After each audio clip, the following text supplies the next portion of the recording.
하나님의 섭리의 약속은 복된 약속입니다. 오늘 우리는 아주 복된 약속의 말씀을 함께 묵상하려고 합니다. 로마서 8장 28절의 말씀이죠. 우리가 알거니와 하나님을 사랑하는 자, 그 뜻대로 부르심을 입은 자들에게는 모든 것이 합력하여 선을 이루느니라. 우리가 하나님을 붙잡을 때 하나님이 우리를 붙잡아 주죠. 모든 것이 합력해서 선을 이루신다는 이 말씀은 제 생에 가장 어려울 때마다 저를 붙잡아주고 또 위로해주고 슬픔을 달래주고 쓰러졌을 때 일어서게 해주신 그런 말씀이에요.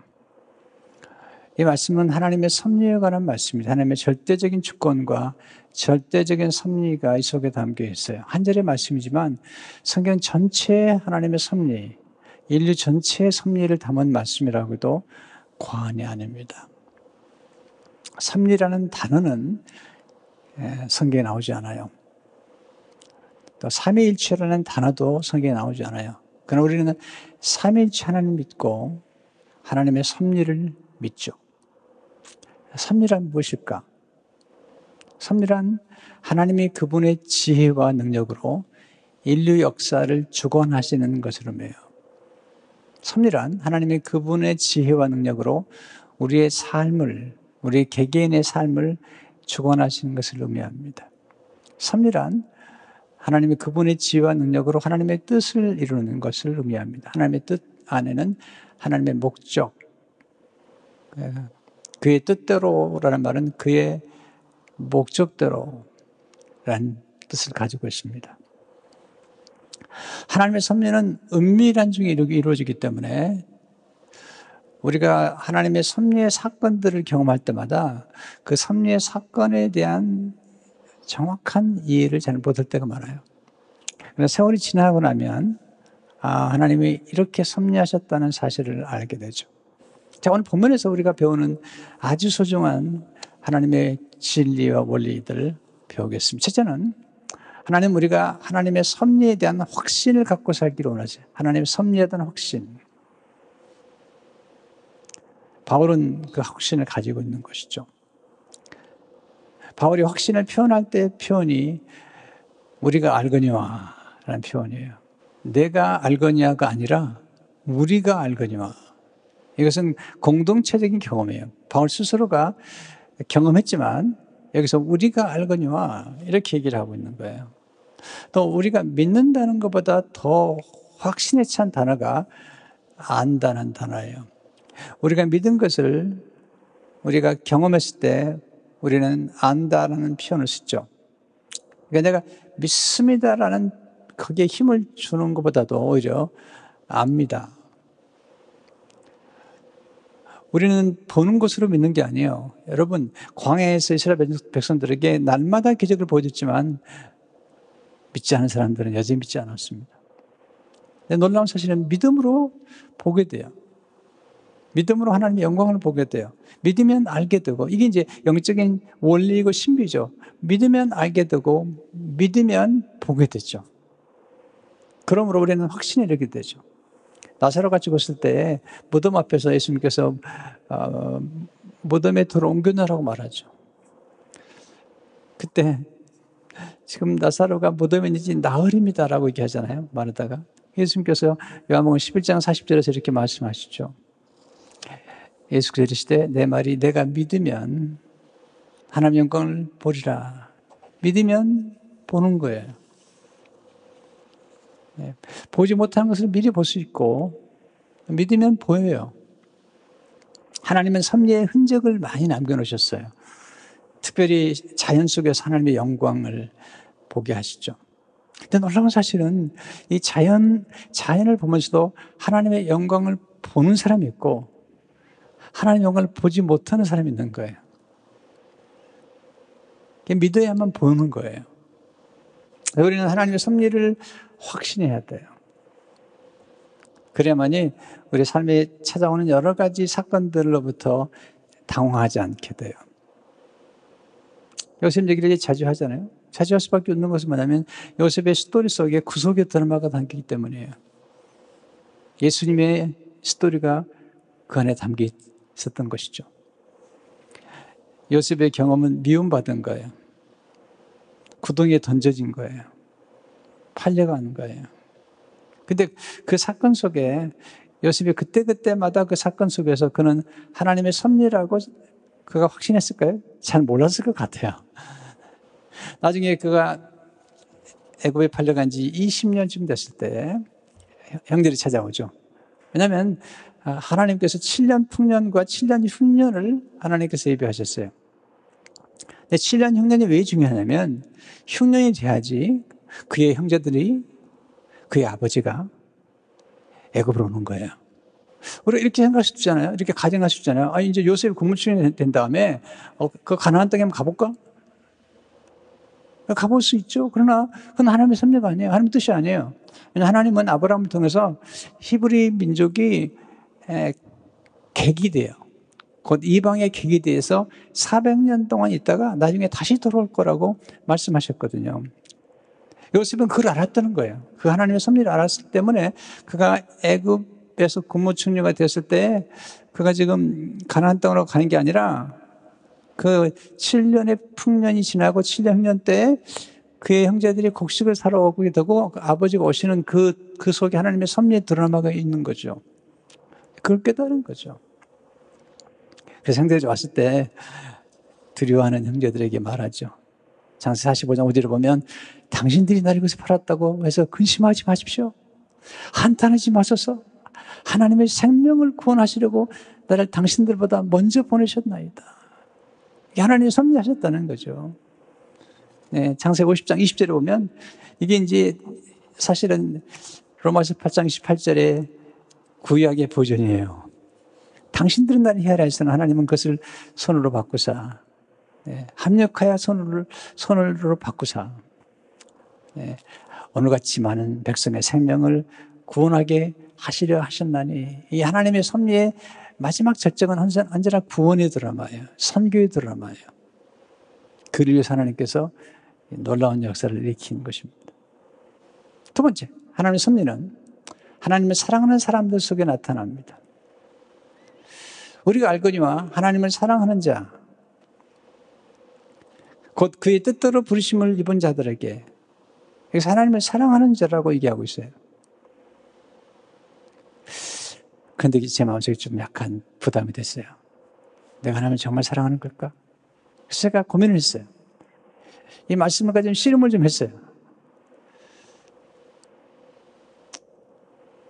제가 하나님을 사랑하는 게 정말 중요한데, 그리고 구약도 신약도 하나님 사랑과 인간 사랑과 참된 자기 사랑의 핵심을 이루는데, 하나님을 사랑하는 자에게만 이 모든 것이 합력하여 선을 이룬다고 말씀하신 이 부분이 지금 부담이 됐어요. 왜? 제가 하나님을 늘 사랑하는 삶을 살지는 못할 때가 많기 때문에.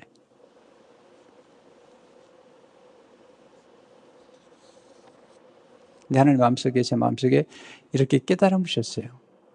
그게 아니단다. 네가 하나님을 사랑하는 것이 아니라 내가 너를 먼저 사랑했고 내가 너를 먼저 사랑한 까닭에 내가 사랑할 수 있는 거란다. 내가 사랑해서 나를 믿는 것이 아니라 하나님이 먼저 우리를 사랑하셨기 때문에 그 받은 사랑 때문에 하나님 사랑할 수 있다는 거죠. 여기서 깨달은 게 있습니다. 첫째, 우리가 예수를 믿을 때 하나님의 사랑을 받은 자녀가 되는 거예요. 예수를 믿는 그 순간 예수를 영접하면서 하나님의 사랑받는 자녀가 되는 거예요. 하나님은 사랑을 강요하는 분이 아니세요. 너 사랑 안 할래? 그렇게 강요하는 분이 아니세요. 이건 사도 요한이 예수님의 사랑받은 자잖아요. 사랑에 대해서 가장 많이 얘기했던 사람이 사도 요한인데, 요한에서 4장 10절에서 이렇게 말하잖아요. 사랑은 여기 있으니 우리가 하나님을 사랑한 것이 아니요 하나님이 우리를 사랑하사 우리 죄를 속하기 위하여 화목제물로 그 아들을 보내셨습니다. 하나님이 먼저 우리를 사랑하셨다는 거예요. 이게 감동이 되는 거예요. 우리가 하나님을 사랑한 것이 아니라는 겁니다. 하나님 사랑할 수 있는 존재가 아니에요. 우리는 하나님을 자꾸 도망가잖아요. 하나님 아닌 거 사랑하려고 그러잖아요. 세상의 돈과 쾌락과 명예와 권세들 이런 것들에 다 미쳐 있잖아요, 사람들이. 그런데 하나님이 우리를 사랑하셔서 여러분, 우리가 사랑하는 대상이 우리가 누구인가를 보여주는 거예요. 여러분, 돈을 좋아하긴 해도 돈을 사랑하지 말라고 그러잖아요. 왜 우리가 돈을 사랑하고 돈을 가치 있게 여기면 돈을 예비하게 되잖아요. 그 무상이 되는 거죠. 우리는 자기가 경배하는 대상을 닮게 돼 있어요. 근데 우리가 하나님을 사랑하고 하나님을 경배할 때 우리는 하나님을 닮게 돼 있어요. 그래서 하나님 사랑이 중요한 겁니다. 근데 중요한 것은 하나님이 먼저 우리를 사랑하셔서 자기 아들을 화목제로 보내셨다는 겁니다. 두 번째, 하나님의 사랑을 깨달을 때 하나님을 사랑하게 되는 거죠. 이 깨닫는 게 중요한 거예요. 왜냐하면 우리가 어떤 사랑을 바로 깨닫지 못해요. 아이들 키워보시면요, 특별히 고비가 이제 사춘기 때, 10살 때 들어가면 그때까지 고비예요. 착한 아이들이 막 부모한테 대들고 그래요. 예. 근데 그때는 엄마 아빠 사랑을 몰라요. 나중에 결혼한 다음에 자식 키워보면서 자기하고 똑같은 자식 낳아보는 거예요. 그래가지고 사춘기 때 대들는 거 보면서 내가 이랬는데 우리 엄마 아빠가 나를 사랑해 줬구나. 그때 철이 든다고 그러면 철이. 하나님의 사랑도 마찬가지죠. 바울이 하나님의 사랑을 깨달았습니다. 하나님의 사랑의 때를 깨달은 거예요. 자기가 어려울 때가 아니라 연약할 때, 자기가 죄인 되었을 때, 하나님과 원수 되어서 예수 믿는 사람들을 죽였을 때 그때 자기 사랑했다는 거예요. 로마서 5장 8절에 보시면 우리가 아직 죄인 되었을 때 그리스도께서 우리를 위하여 죽으심으로 하나님께서 우리에 대한 자기의 사랑을 확증하셨느니라. 더 놀라운 말씀은 10절이죠. 곧 우리가 원수 되었을 때 그 아들의 죽으심으로 하나님 그 아들을 보내서 우리를 사랑하셨다는 거예요. 우리를 화목시켰다는 거죠. 여러분, 하나님 사랑을 절대로 강요하는 분이 아닙니다. 저도 그래요. 저는 사랑을 강요하지 않습니다. 근데 우리가 사랑을 경험한 것만큼, 깨닫은 것만큼 사랑하게 돼요.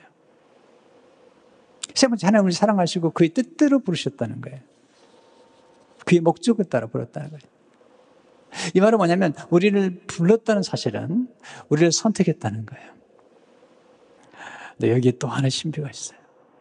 제가 예수 믿고 나서 깨달은 게 요한복음 15장 16절 말씀 읽다가 너무 감동이 됐어요. 너희가 나를 택한 것이 아니요 내가 너희를 택하여 세웠나니 너희를 가서 열매를 맺게 하고 또 너희 열매가 항상 있게 하냐 이름으로 아버지께 무엇을 구하는지 다 받게 하라며. 나는 내가 예수님 선택한 줄 알았거든요. 근데 그게 아니고 하나님이 나를 선택하셨어요. 예수를 믿게 만드셨어요.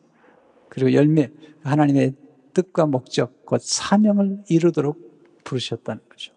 하나님을 사랑하는 자가 된 것은 뭐냐면 우리가 하나님을 사랑하기 때문에 하나님을 믿게 된 게 아닙니다. 하나님이 먼저 우리를 사랑하신 거예요. 사랑은 여기 있으니 우리가 하나님을 사랑한 것이 아니에요. 하나님이 우리를 사랑하신 거예요. 우리가 하나님을 선택한 것이 하나님을 선택하신 거예요. 그리고 또 하나 더 비밀이 하나 있어요. 네 번째, 성령님을 통해서 하나님의 사랑을 부어주심으로 하나님을 사랑하게 하시는 거예요. 우리 인간의 사랑은 한계가 있습니다. 그런데 하나님의 사랑이 우리에게 부어줌으로 그 사랑으로 사랑하는 겁니다. 선교사님들 보세요. 또 훌륭한 분들 보세요. 그 인간의 힘으로 그렇게 사랑할 수 없습니다. 인간의 힘으로 그렇게 사랑할 수 없습니다.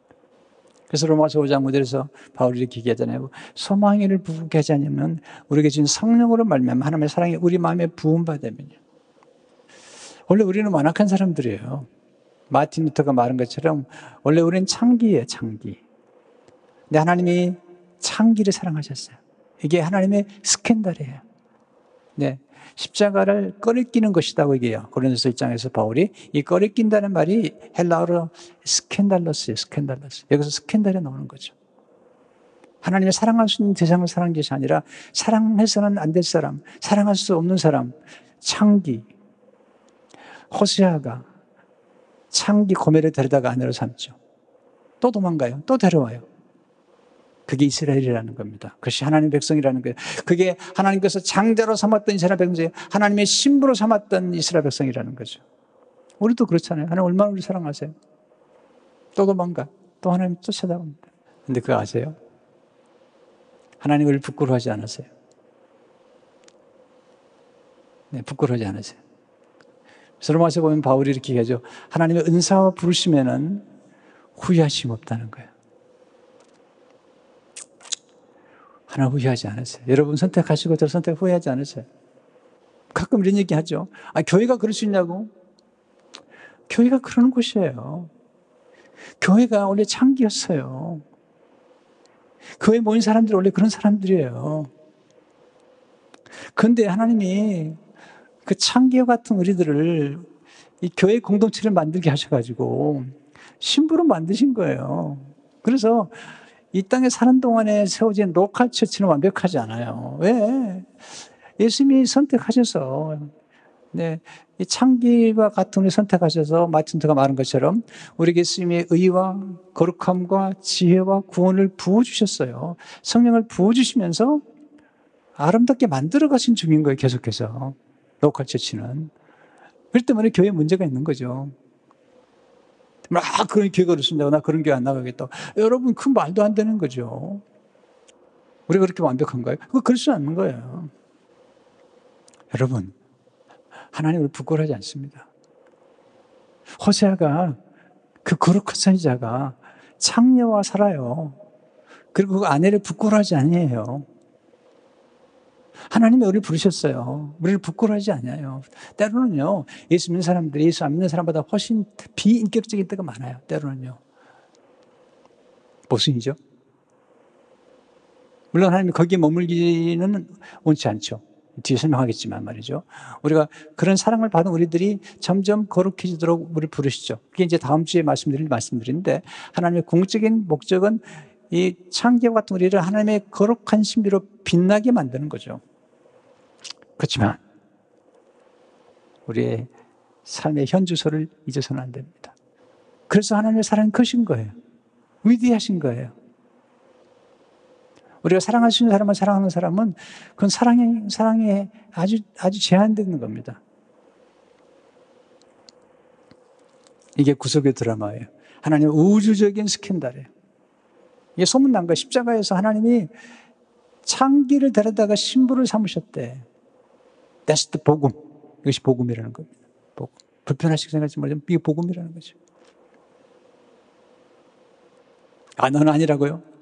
그러면 여러분 예수님 안 믿는 겁니다. 나는 괜찮은 사람인데요? 그러면 여러분의 힘으로 구원받겠다는 겁니다. 해보세요. 아닙니다. 우리는 압니다. 우리가 얼마나 죄인이라는 사실을. 정직한 사람이라면 압니다. 그래서 C.S. 루이스가 말하잖아요. 아니, 회개라는 게 너무 놀랍다는 거예요. 회개하지 않아도 될 사람은 왜 회개한다는 거예요? 왜? 깨달아서. 세 번째, 하나님은 모든 것을 합력하여 선을 이루시는 분이죠. 28절 다시 보시면 우리가 알거니와 하나님을 사랑하는 자 곧 그의 뜻대로 부르심을 입는 자들에게 모든 것이 합력하여 선을 이룬다. 이 선이라는 것은 우리의 유익을 위한 거예요. 자, 하나님의 섭리에 대해서 구체적으로 그러면 하나님의 섭리에 구체적으로 어떻게 역사하시고 첫째로 하나님의 섭리는 우리를 통해 우리를 보호하심으로 나타나시네. 하나님은 우리를 보호하세요. 섭리하심으로 우리를 보호하세요. 섭리에 대한 중요한 개념 중 하나가 우리를 보호하신다. 하나님이 선택한 자를 하나님 만드시고 구속한 사람을 보호하신다. 보존하신다는 거죠. 그러면서 다스리신 거죠. 바울은 죽을 고비를 많이 넘기잖아요. 근데 하나님이 사명을 다 끝나기까지는 그를 살려둬요. 요셉도 마찬가지죠. 얼마나 죽을 고비를 많이 넘겨요. 여러분 생각해 보세요. 여러분 자신도 생각해 보세요. 얼마나 죽을 고비를 많이 넘겼어요. 내 친구가 살아있죠. 그것은 하나님의 목적을 이루기 위한 것입니다.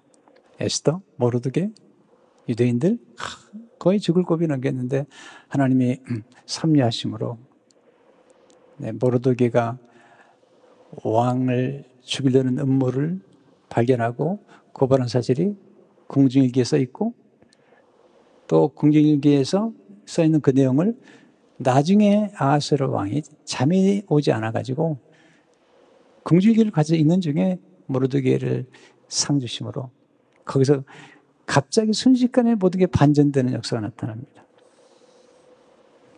그래서 하나님 우리를 보호하시고 지키시는 겁니다. 여러분 여기까지 지금 살아있는 거예요? 하나님이 섭리하신 겁니다. 다윗이 참 놀라운 표현을 해요. 다윗이 이제 사울왕이 그를 죽이려고 그러니까 나중에 요나단을 만나가지고 헤어지는 중에 아주 중요한 말을 남기죠. 사무엘상 20장 3절에 보면 나와 죽음 사이는 한 걸음뿐이니라. 한 걸음이에요.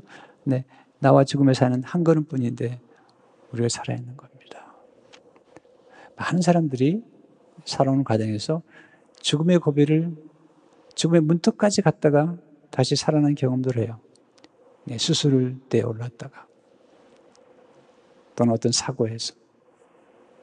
왜 하나님 그 위기의 순간을 건져주셨을까요? 하나님 우리로 하여금 하나님의 선한 목적을 이루기 위해서, 악한 목적에 선한 목적을 이루기 하기 위해서 우리를 그렇게 살려주신 겁니다. 아니 제가 성도님들을 생각해 봐도요, 한 분 한 분 생각해 보면 다 몇 번씩 죽음의 고비를 넘긴 분들이 많아요. 두 번째, 하나님의 섭리를 믿는 사람은 고난을 낭비하지 않게 됩니다. 하나님의 섭리를 믿는 사람은 고난을 낭비하지 않게 됩니다. 고난을 낭비하지 않는다는 것이 무엇을 의미하는 걸까요? 이것은 우리가 살아가는 여정에서 우리에게 고통을 주었던 사람들에 대해서 미워하거나 원망하거나 복수를 하지 않는 겁니다. 좀 큰 그림으로 보셔야 됩니다. 큰 그림 보시면 다 역이 있는 거예요. 그 중에 악역이 있는 거죠, 어떤 사람이. 그 악역을 통해서 하나님의 섭리가 이루어지는 거예요. 요셉의 형제들이 악역을 하죠. 그러나 그 악역을 한 사람들은 악역한 것에 대한 죄책감과 그리고 때로는 값을 지불해야 돼요. 그러나 하나님이 원하신 구속의 드라마에 쓰임받는 사람들은 그런 악역을 통해서도 하나님의 뜻을 이룬다는 사실을 알고 나면, 또는 어떤 고통스러운 사건을 통해서도 하나님의 뜻을 이룬다는 사건을 알게 되면 억울함이나 또는 원통함이 없어집니다. 분명히 하나님께서 이 속에 하나님의 놀라운 뜻이 있다는 사실을 알게 된 것이죠. 이게 고난을 낭비하지 않는 겁니다. 왜 누구를 미워하는데 왜 시간을 보내냐는 거예요. 누구를 복수하는데 왜 그 시간을 보내냐는, 원한을 품고 누군가를 못 살게 하는데 시간을. 여러분 인생은 그렇게 길지 않아요. 정말 선하고 착하고 사랑하는데 살아도 시간이 짧아요. 왜 쓸데없는 시간을 보내냐는 거예요. 왜 그렇게 보내냐, 많은 사람들이. 그 사람들의 특징은 뭐냐면 이 하나님의 거대한 섭리를 믿지 못하기 때문이죠. 여러분 하나님의 섭리를 믿는 사람은 고난의 때에도 침착하고 감사할 수 있습니다. 범사에 감사할 수 있습니다. 세 번째, 하나님은 기도를 통해 하나님의 섭리를 이루신다는 것입니다. 하나님의 섭리는 세 가지로 굵게 이해할 수 있는데, 그것은 보호, 곧 보존, 그리고 다스림, 모든 것을 다스리십니다. 그리고 협력으로 이루어진다는 것입니다. 기독교는 운명론을 믿지 않습니다. 숙명론을 믿지 않습니다. 종이니까 영원히 종이어야 되고, 그렇게 생각하지 않습니다. 얼마든지 우리 인생은 변화될 수 있고 무한한 가능성을 발전할 수 있다고 믿는 것입니다. 숙명은 모든 게 다 정해졌기 때문에 노력해도 소용없다는 것입니다. 그러나 성경은 그렇게 말하지 않습니다. 바울은 내게 능력 주시지 않아서 힘을 다하여 수고한다고 말했어요. 그 능력 주시지 않아서 내가 일한다고 말하고 있어요.